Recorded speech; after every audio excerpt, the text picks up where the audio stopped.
Hi there, and welcome to Entrepreneurship Startups. Occasionally I will be doing an English version of the Arabic video that I have already done, and so on this one I will be talking to you about valuation and raising money, because I get asked a lot about how these things happen.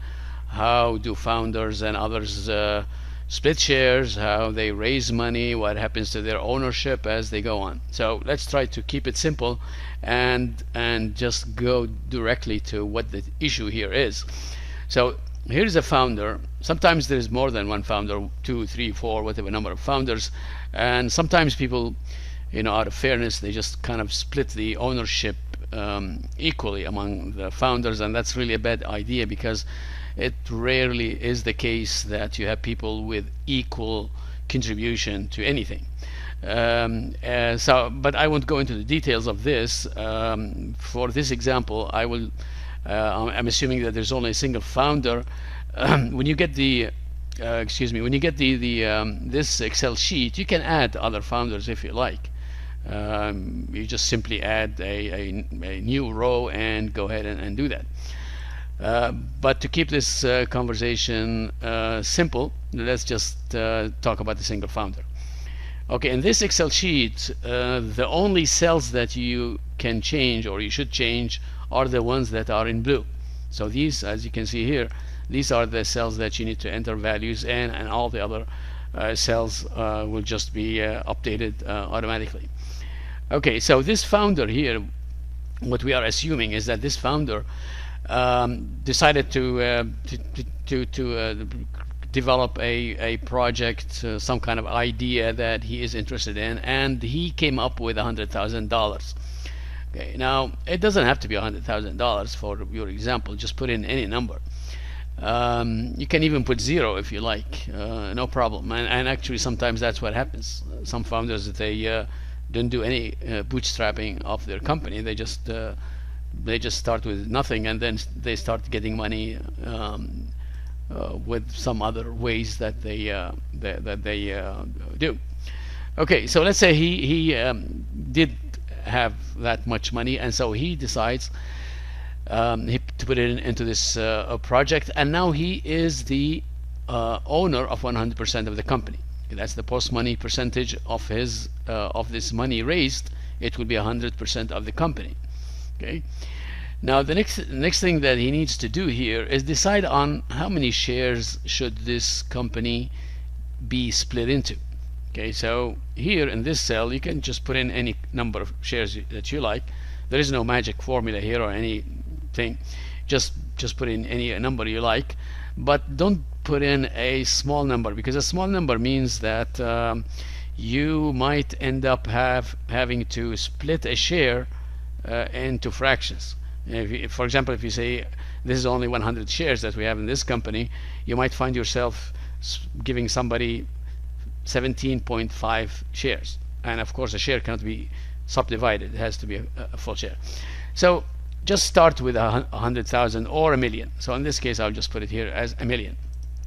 So this guy now, he has 1 million shares. Therefore the price per share is going to be 10 cents, because $100,000 divided by 1 million will give you 10 cents. Now here are two important concepts: the pre-money valuation and the post-money valuation of this company. The pre-money valuation is how much is this company worth before we add any money into it, or before we add the money in this round to it. Okay, so in this case this company is worth nothing, because there is nothing there before, therefore it is 0. But after we add the $100,000, it becomes, the post-money valuation becomes 100,000, because it's basically the pre-money valuation plus the money raised. Okay, so 0 plus 100,000. Okay, so you just enter the name of the founder here, and the founder, you decide what is the percentage of this money raised belongs to the founder. In this case, we are saying that this founder owns 90% of this money, even though it's all his money, true, but he decided that he wants to give 10% as employee stock option plan. or pool actually. So it's basically some shares that are put aside for future employees, because this founder knows that he is not going to be able to offer market salaries for future employees, especially key employees, and he decides that he wants to keep some shares to entice future employees into the company, which is a good idea. So he now decides that it's 10%. If you add these two together, 90 plus 10, then you get the 100% that is now raised in this round. Okay, this is the establishment round of this venture or of this company.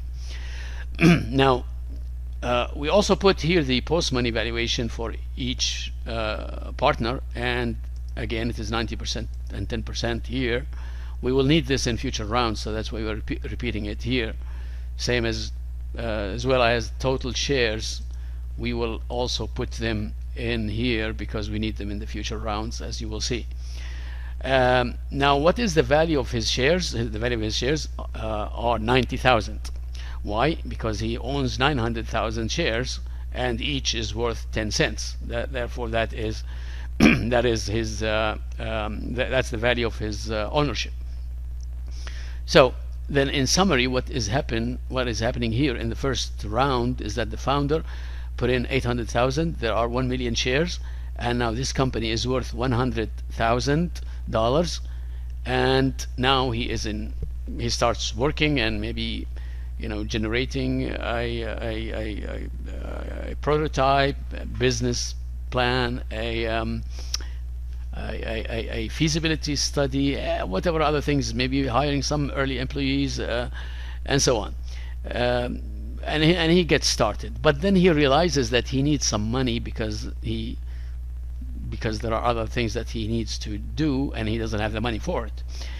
Therefore, what he does, he goes to friends and family, and by the way, here I'm following the Silicon Valley way of doing startups, which is becoming very popular all around the world. But I really have an issue with getting friends and family to your project, because it's not really a good idea, in my opinion, because this it's a risky investment, and it's not really a good idea to get people that you trust and they trust you to get into something that they really don't know a whole lot about, because when they come in, they are really coming in because they trust you and believe in you, and it's not a good idea to do that. And also, I think it puts pressure on you. People usually are more careful with other people's money, let alone when those people are their friends and family. And so I think it's not a good idea. But if that's the only way to do it, yeah, go and maybe approach a good friend that is knowledgeable and who knows about risk, and he's willing to join you. That's fine.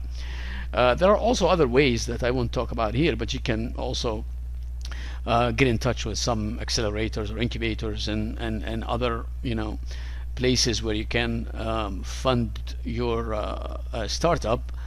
But let's just say that here this founder approached a friend, and the first thing that he needs to do when he approaches this friend, first thing is he needs to decide excuse me, how much money he needs.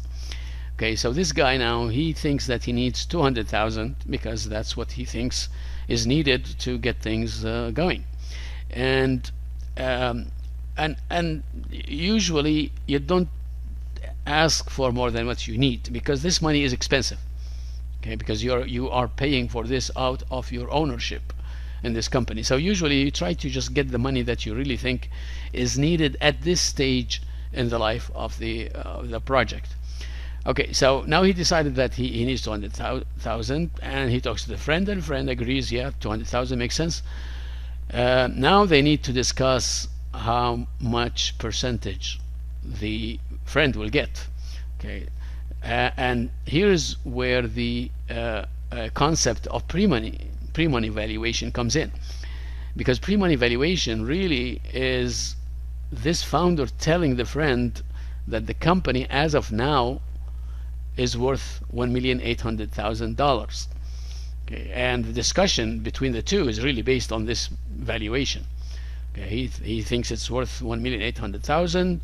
Maybe the friend would argue otherwise. That they get into kind of a negotiation, and finally they have to agree on something. If he is lucky and things go well, then yeah, the friend says fine. 10% is I'll take that for 200,000 in money, in payment. And in that case, then the post-money valuation becomes 2 million, because the friend is putting in 200,000 and there's already 1,800,000 as pre-money valuation. So this is the post-money valuation of the company. Okay, now where did we get the 1.8 price per share? Okay, that price per share is really based on what the pre-money valuation is, which is 1,800,000 divided by the current total number of shares in the company, which is 1 million. Therefore, if you divide 1.8 million by 1 million, you get $1.8. Okay, so that was the price per share. Therefore, if the friend is paying $200,000 and each share is worth $1.80, then we have to issue him or her 111,111 shares. Simply divide the pre-money valuation by the total number of shares. Okay, divide the money that he is raising. Divide the money he is raising by the price per share. Therefore, you have to issue him that much money. Now, notice that the other partners here, the founder and the employees, the number of shares does not change. You don't take away any of their shares. You just issue new shares and give them to the new partner. Okay, so we issue this new number of shares. Now here, notice how the post-money percentage for each partner is affected, because here the founder's percentage, which was 90% in the first round, is now 81%. Why? Because the 10% that is given to the friend has to be taken out of the existing founders. Therefore, this 90%, if you knock off 10% from that, then you get 81%. If you take away 10% of the 10% for the employees, then you get 9%. And the friend now has the promised 10% ownership. Okay, so now he gets 10%. If you add these three together, you get 100%. So now the complete ownership is accounted for. We have 100%. Okay. Now notice how the value of the shares changes as well, because now take the founder who had 900,000 shares. Now they are worth 1,620,000 on paper, because the price per share changed. So we multiply 1.8 by 900,000 and we get that much. Okay, so he kind of on paper went from $90,000 to 1.6 million.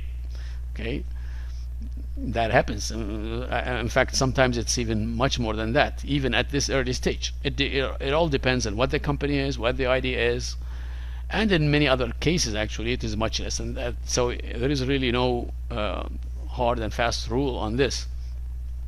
Okay, now take a look here. The 200,000 that was raised in this round, that's the total here. Okay, because all we raised was just 200,000 here, but the total raised thus far is 300,000, because the founder already put in 100,000.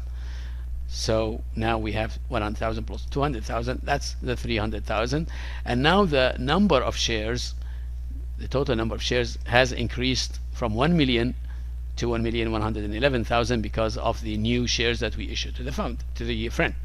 Okay, good. So now things are going very well, and money is in the company and the founder, and maybe with some other employees, and maybe with the friend, if the friend knows something about what the company is doing. They start working, and now they realize that they need more money. Okay, now, remember, now in startups there is growth, and growth requires money. Therefore, maybe after some period of time, 6 months, 1 year, whatever the period of time is, they decide that they need to get more money. And this time they decide that what they need is $2 million. Okay, that's how much they need now, because again, considering what they need to do and all of that. Now, where do they get this $2 million from? Okay, they can't go to a bank and get it. There is no way to do that, and they cannot go to professional investors like venture capital or private equity or some other hedge funds or whatever other investors out there. They can't do that because they are still a small company. They are just starting. They are not believable. The credibility of the company is not really that big. Therefore, they kind of need to approach people who are familiar with startups and who are willing to invest in them. And usually these are the angel investors. Now, angel investors are are individuals with money. They don't work with for a company, then the money is their money, and usually they are familiar with the nature of the business, and so when they come in, they usually come in because they are really interested in the company, and also they are coming in because they want to come in as early as possible, because they know that getting in early, even though it's risky, is worth it. So that's what they try to do. Okay, so what do they need to tell this angel investor? Same thing. They start with what is the pre-money valuation is, because the angel investor needs to know what they think the company is worth as of now. Now these guys say here that they need the company is worth $8 million. Okay, now they go into negotiations. They may have started with $12 million. And then the angel investor said something else, and they go into all kinds of justifications and explanations and so on, until eventually they agree on the price. And here they agree. They said yes, it is worth $8 million, and the angel investor accepted the 20% ownership. They said yes, that's fair, I'll take it. Okay, so immediately, if you see this and you know that somebody raised $2 million at a post-money valuation for that money of 20%, then you know that the post-money valuation has to be 10 million, because you just simply divide the money raised by the post-money percentage the new partner is getting, and you get that 10 million. But also we know that because we said the pre-money valuation is 8 million, and if we add to it the new money, 2 million, then that also will give us the post-money valuation. Okay, so how many shares should we issue this angel investor? Well, let's just take the $2 million he's putting in and divide it by the price per share. And again, where did we get this price per share? Because from the pre-money valuation of 8 million, if you divide that by the total number of shares, which is 1,111,000, then you will get that 7.2. So always, to get the price per share, just take the pre-money valuation divided by the existing total number of shares. Okay, so here it is now. It is 7.2, and we issue him that many shares. Again, the money raised in this round is only, if we check here, we only raised 2 million, and it's only from one person, which is from the angel investor. Now, the total money raised is 2,300,000, because 300,000 was already raised before. So this shows you the total amount of money that was raised. Now look at the post-money percentages for each partner, and you can see how now they are being diluted, because again, they have to, the 20% that is given to the angel investor has to come from somewhere, and it is actually coming from each one of them. So each one of these guys here, he has to give up 20% of his shares, and that's how you get these percentages. Okay, you can see it more clearly here, because this family and friends with 10% now become 8% because we dropped it by 20%. But look at the value now on paper of the shares of each one of those partners, and you can see that it's now keeps going up. Now the founders shares, which were worth 1.6 million, now they are worth almost 6.5 million, because the price per share has increased. Okay, so that's what we have here. And now we have the total shares for each. If you add them all up now, the total number of shares for this company so far is 1,388,000 something. Okay, now good things now then become more clear to the partners, and they start working really very hard to get this company going. Maybe now they have the product or the service that they're offering, and maybe things are going very well for them, but they realize that they now really need more money because things require much more than they can handle. And what do? They can't go to another angel investor, because they realized, or they decided, that they need $50 million, and $50 million is not something an angel investor will give you. Okay, angel investors will not give that much money. Again, because they are private investors, and no private investor normally would give that much money. So they have to go to professional money, and professional money means venture capital. Venture capital firms, there are many of them, and some of them are specialized in startups, and they understand certain areas, and they would look into taking this company if it fits their profile. So the same thing would happen here, because you still need this pre-money valuation every time. Okay, so when they approach this venture capital, they had discussion about what is the valuation of the company right now. Okay, so here they are saying that their company is worth $116 million. Okay, that's how they think the company is worth. Of course, there is discussion, but eventually the venture capital said, okay, fine, we'll take it, but we'll take 30% of this company. Again, if they are raising $50 million on 30% ownership for the VC, then you know immediately that the post-money valuation will have to be 166 million, because we just divide 50 million by 30%, and we get that much money. And again, it's also same as pre-money valuation of 116 million, and we add to it 50 million, so it becomes 166 million. Okay, and notice now here we don't have one VC, we actually have 3 VCs. Why so? Okay, again, even for VCs, sometimes the money is too much for one VC to handle, or they don't want to, because they just want to spread their risk. So what happens is that there is usually a lead VC. Okay, and he's the one who usually buys the most of the shares, but not always. But in our case, VC1 decided that he will take 50% of the shares offered, or the money raised, and therefore he is willing to put in 25 million.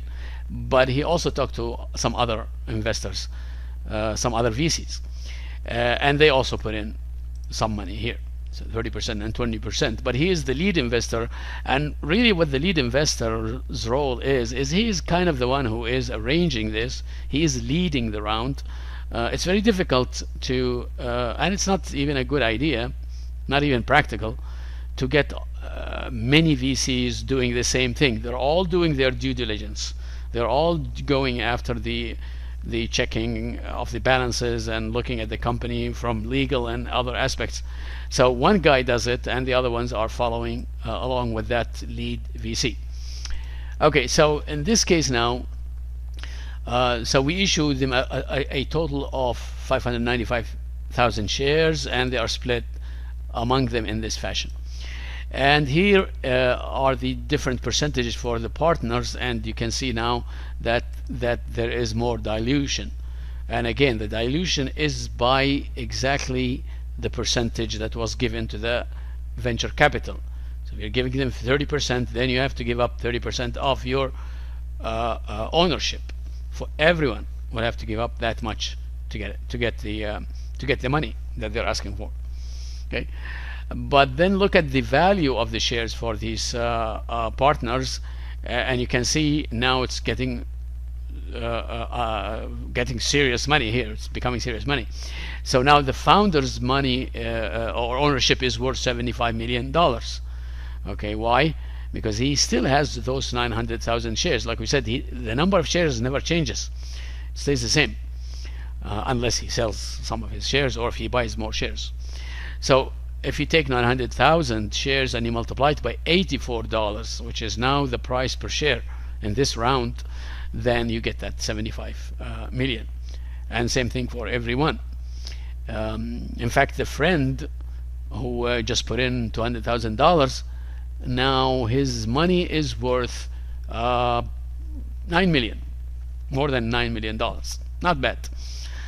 Okay, so now the value of the company after the venture capital has put in the money, it is $166 million. Okay, and we have now more shares issued because we keep issuing more shares. And you can also, looking at this, you can see where what is the total money raised. Okay, it is 52 million something because 50 million just came from this round and the 2.3 million came from the earlier rounds. Okay, now things are going very well and the company now is working really hard and they are expanding very fast because they have money, and hopefully the idea and the service is well received by the company, by the market, which by the way the VCs did not put in their money unless they saw what is called a product market fit.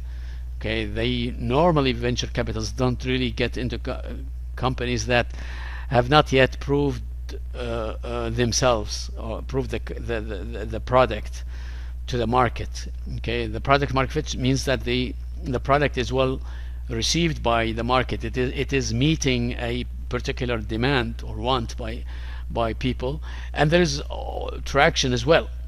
There are things that the venture capital will look at other than just the percentage, and this is all kind of included in the term sheet, which includes these kinds of calculations plus other things related to corporate governance, board of directors, how to deal with different shares, how they manage ownership and all that.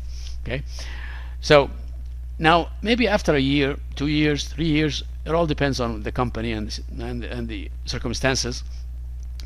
This company now decides to kind of have an exit, kind of an exit. Okay, and the usual exit, there are many ways, but one important exit method is the IPO. Okay, they want to they want to enlist the shares of their company into a stock market exchange. Okay, because in that case there will be liquidity for their shares. They can easily buy, they can easily sell shares. Okay, remember here, yes, we said the friend has 9 million something on paper, but that's not really money. He cannot do anything with it. It's just on paper. How can he get money? It's very difficult for him to exit, partial exit or complete exit, depending on what he's trying to do. But with an IPO, he can easily do that because he can just, sell shares online, even from his mobile phone. It's very easy to do that, and he can sell any number of shares. He has 111,000 shares. He can sell 10,000. He can sell one share if he wants to. Okay, he can sell anything. Okay, so now they go through all the process of the IPO, and there's another talk by itself. But in this case, now they decide that they are going to raise $300 million out of this IPO for a post-money percentage for the public of 30%.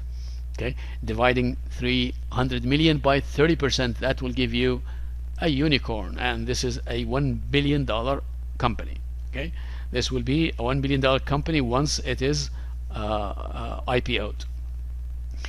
But now take a look at how the different partners are now faring in all of this, and we can see that the post-money percentages have dropped quite a lot.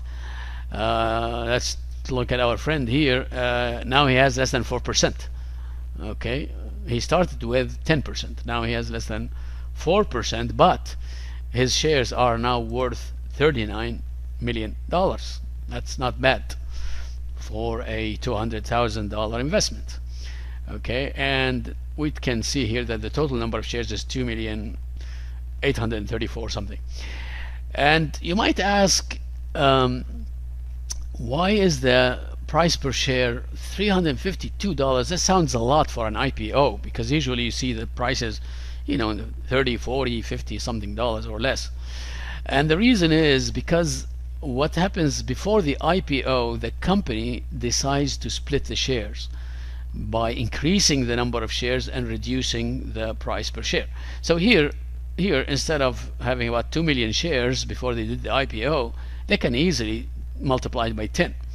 So they will then have 20 million shares, and the price instead of 352 would be dropped by 10, so it will be $35. Okay, so this is the reason for this, and this is usually is done this way. They don't normally just leave it at the high price. Okay, so that's it. That's how this process really occurs. We tried to make a simplified example just to keep things straight, but if you like, you can get this Excel sheet for free, of course, and just play with it. You can just add rows here and add founder 2, founder 3, and maybe if you don't have employee shares, just delete this this row, and so on. You can play with that. Of course, it's not really it's not 100% automatic. You might need to adjust some other things. I don't know. It depends on what happens here, because it's very difficult to make it completely automatic. It'll take some effort to do that, but it's not too difficult to make these changes. Just add and just look at the cells, and if it works, fine. If not, you most likely will spot the issue, and you can just go inside and look at the formula like I'm doing here, and you can change it. It's not really that difficult. You can do it. Okay, so that's it. We don't want to make it too long here, but this is the idea of how you start a company with some kind of amount raised by the founder, doing some kind of bootstrapping, and then deciding on how many shares there will be. And again, just look at the blue sheets cells. Only the blue cells that are the ones that you need to change. So for example, here when we decide this friend came in with 200,000, if we wanted to give him 15% instead of 20%, we can do that. I just changed it now, and now he has 15%, and things will adjust automatically by that. If he, instead of giving $200,000, he only gave $150,000, fine. You can just also change it here. If the founder started with 10,000, you can also do that here. No problem, just do that. If he starts with 0, also you can do that. Okay, so you can change it and play with it. That's it. I hope that you got the idea, and I thank you very much for listening in, and hopefully we'll have some other video clips in the future. Thank you again. This is Dr. Fahad for Entrepreneurship Startups. Thank you very much.